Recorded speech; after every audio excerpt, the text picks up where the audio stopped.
One of the barriers to entry, I'm sure a lot of the folks at home watching is like, well, where do I get the money? It's easy to go buy a house for $35,000 over in Cleveland. I can find $35,000. How are you doing this, raising $2 or $3 million and without a track record to walk into the bank to get the loan?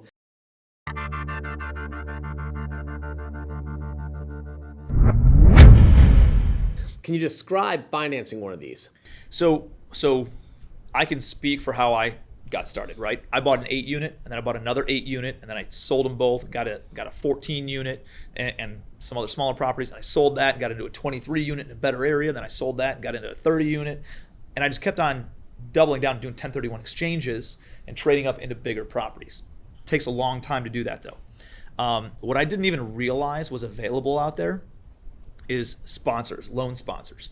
So just like you can get a cosigner on a single family house in residential, there are people who will sponsor loans who have the net worth, the liquidity, and the track record of owning and managing hundreds, if not thousands of units that will come in and sign on a loan and sponsor the deal for you as an operator. So now, as an operator, you don't need to have the credit that you thought you maybe needed.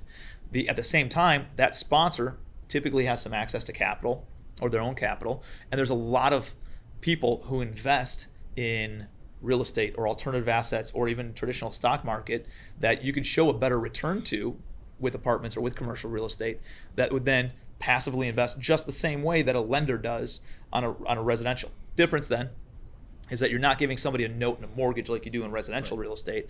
Instead, it's typically if you're pooling money from more than one investor and you got two people, that you're creating a security. It's an SEC regulated security, right? Or it should be. There's a lot of people who don't do it, but it's supposed to be registered every time that you take two people's money and put it into a single deal.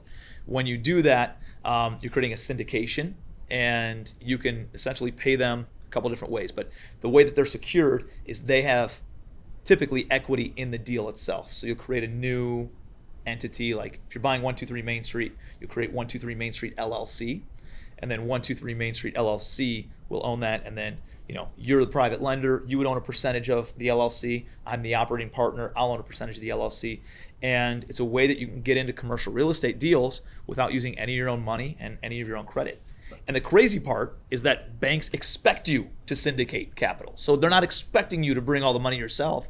They're expecting you to go out and raise private money from outside investors. And that's normal and commonplace, common practice in commercial real estate. When you were talking about being a sponsored borrower, basically, and you're going to the bank for your folks, don't the banks normally want to see everybody that's kind of involved in the transaction, see all their financials, all their credit, not just you, but maybe the other 5, 6, 7 partners?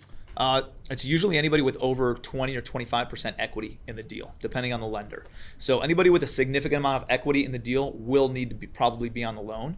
But if one person can carry the weight of the entire operation, then they'll be looking primarily at that one person. It's okay if there's other people who don't qualify, because collectively as a group, that one person can carry a lot of can qualify for the loan.